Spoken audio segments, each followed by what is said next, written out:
Today's video is all about the widening wealth gap and how not just to survive, but actually thrive through this ongoing situation. So let's jump in. Hi, my name is James Corsia and welcome to the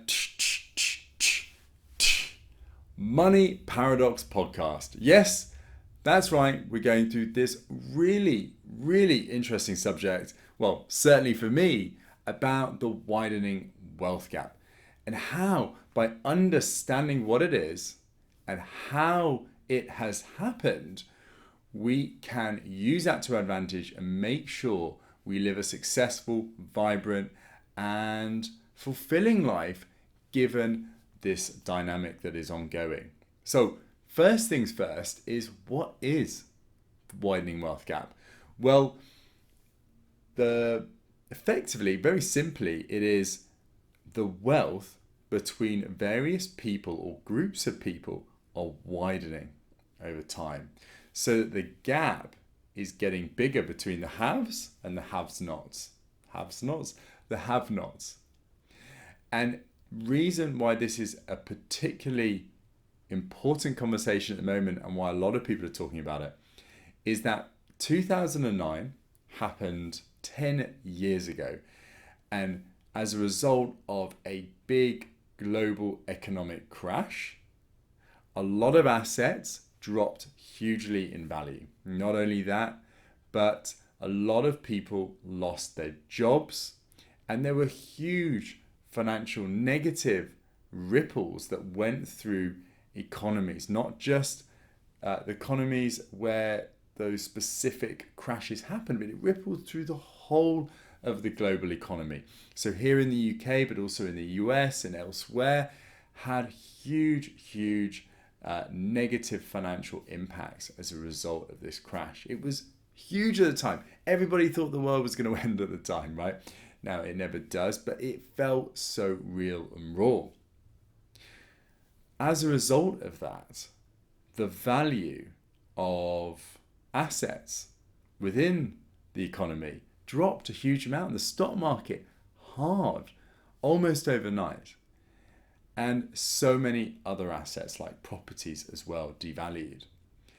Now, because of that, and because of people losing their job and being scared they were going to lose their jobs and so on, well then people got very scared. They got very fearful. They started to hold their money, whatever money they had, together and so on. And so money kind of seized up in the economy. People stopped spending, and that money then didn't get spent on other things.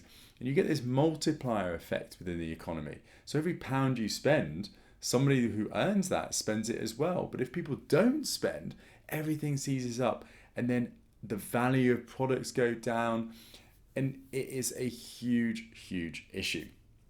So what did the big governments do? Well, they spent a lot of money. They injected money into the economy, and they lowered the interest rates that people could effectively borrow money through. And they did that as the central banks, lowering their interest rate so that other banks could borrow them for less.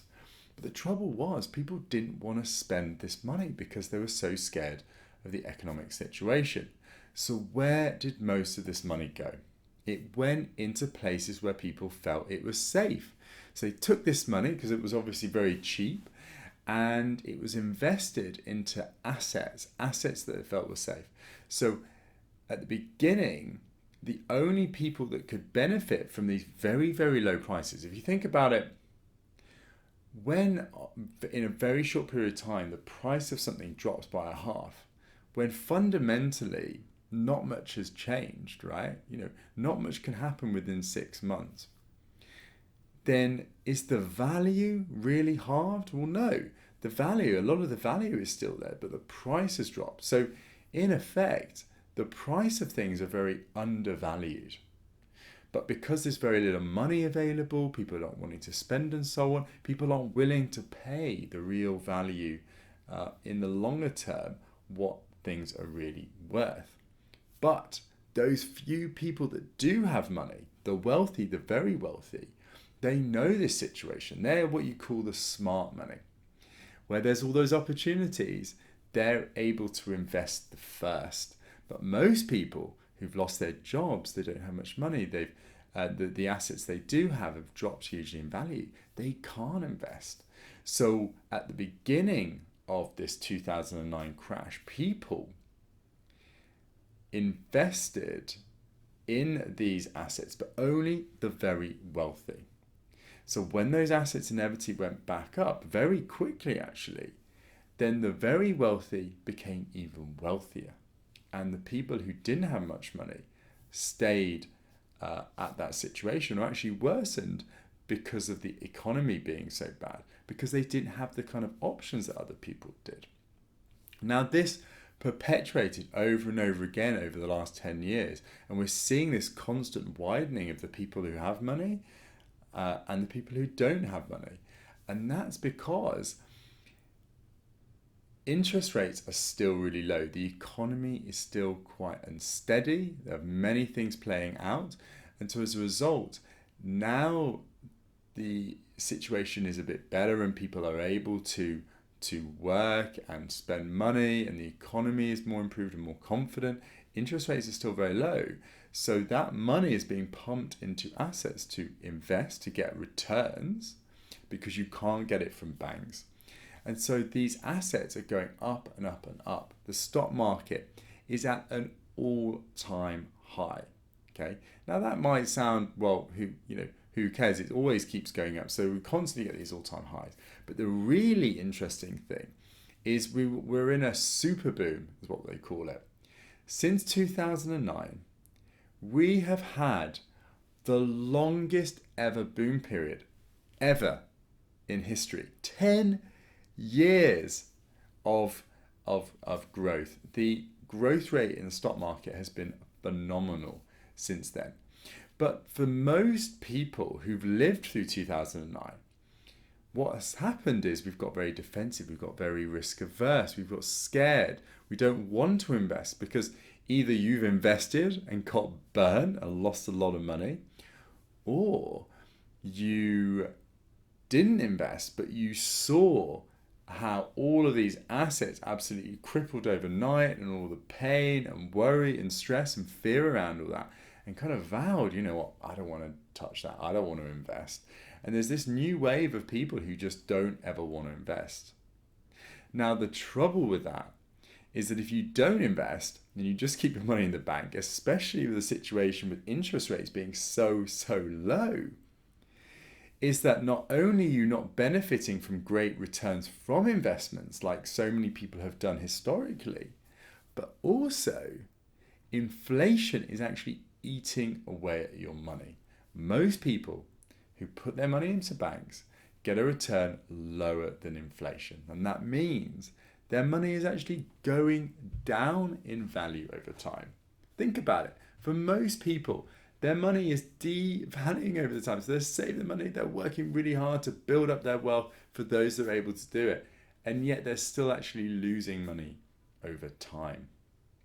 So as a result of this, because these assets have actually been going up since 2009, a lot of people have been doing very well from this. And the economy generally, when people talk about it in the news, governments talk about it, they talk about the economy doing so well. When in 10 years we've had such a huge growth in the economy, on the surface it looks like everything is great. But for most people who haven't actually invested in these assets that have gone up in value, they're sitting there thinking, I'm not in a good situation. You know, I don't earn much more than I did 10 years ago. I've been unemployed for big periods of time. I have less job security, right? You know, I'm fearful. I'm nervous since 2009. I don't feel I'm in a good place. And a lot of the people I know are in that situation too.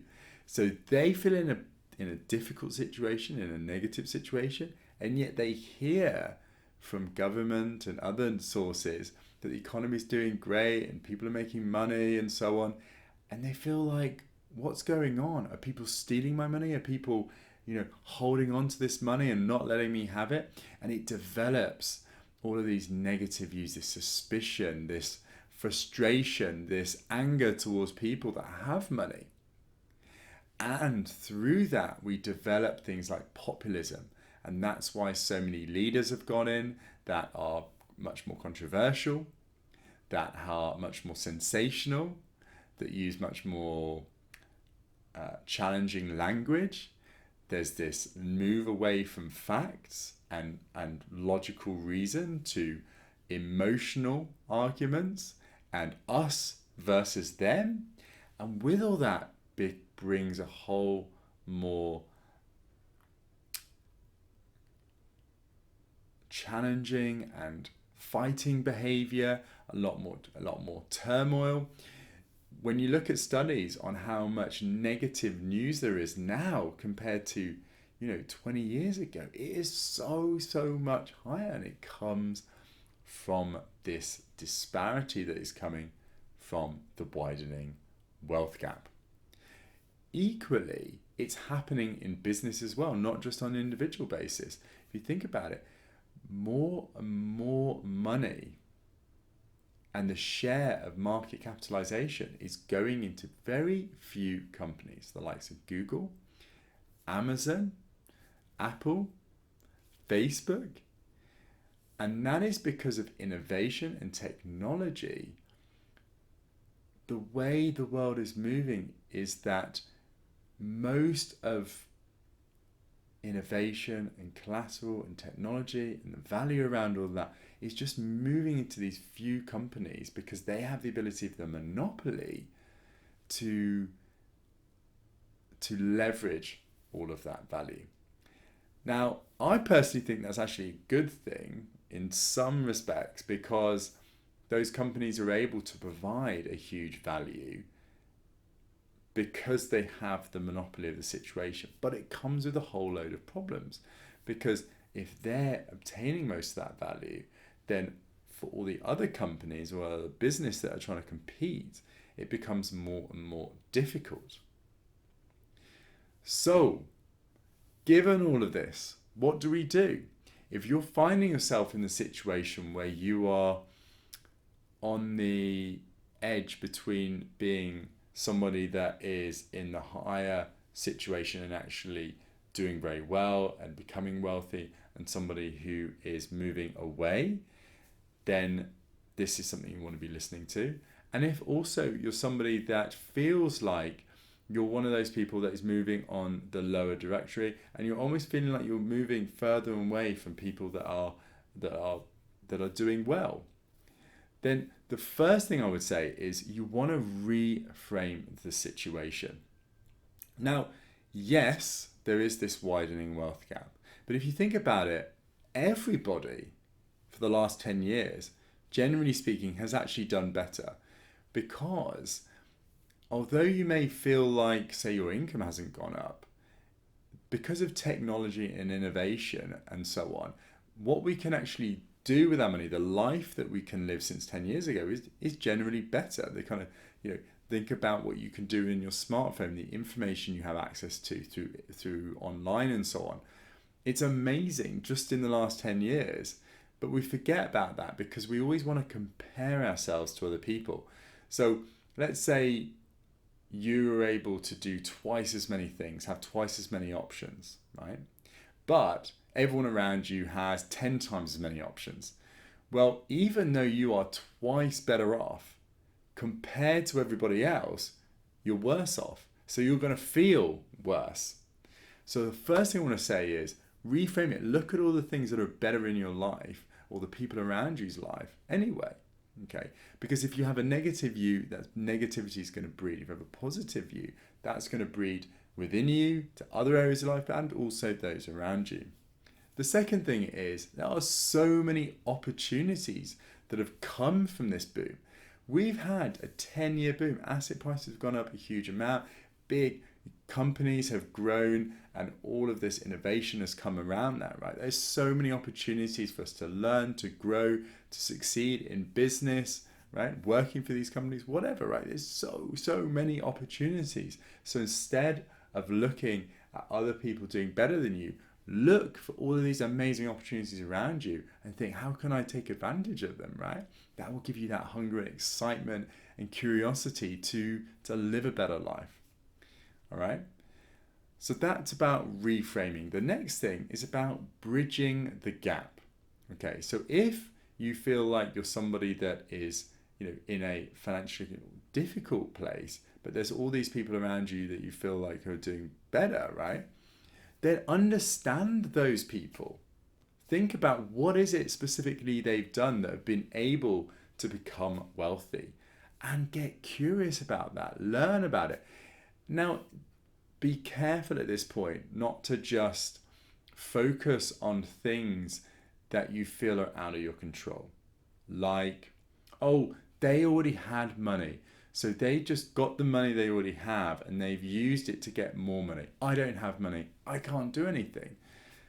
Well, yes, one way you can do better and make more money is by having money. You can take that money and you invest it to get more money. Yes, that is true. That's not the full picture. You need to know how to invest, right? Just because you got money, it's very easy to lose money. There are so many things that these people are doing to do better within their situation and to prosper from it. So instead of looking at those people that have done well and are financially successful, look at those people, think about what they're doing, and think about what are some of those things that you can adopt and put into your life to improve your financial situation. Actually ask those people if there's people around you. In fact, I bet you anyone, no matter who you are, if you really, really think about it, there will be people around you that you know, or friends of friends, that are either financially successful already or already on that journey. Find those people, befriend them, ask them genuinely, look, I really want to do well in this area.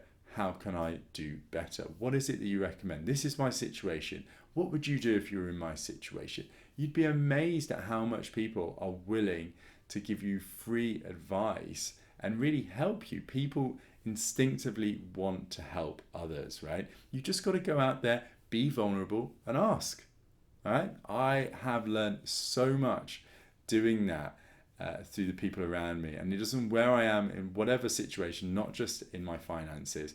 I'm hungry to find people who are those steps ahead of me to learn from, to be mentored by, because that is how we grow. We grow from the people around us, right? We are, as they always say, the average of the 5 people we hang out with the most. And I am a big, big believer in that philosophy. The last thing I'll talk about is reframing how you are able to get money or finances or income, right, from this world. So for most people, they think, well, I just need to go get a job, and I go get a job and they will pay me X amount of money for every hour I do, or every month I work there, or every year, I get an annual salary or this amount per hour, right? So if I want more money, I just need to work more hours, right? Or just work there for longer. The trouble with that concept is it kind of binds you into a situation where there's a limit on how much you can earn because you only have so much time. The reality is you don't get paid for how much time you work. You get paid for how much value you provide that company. It just so happens that it takes you that much time to add that much value.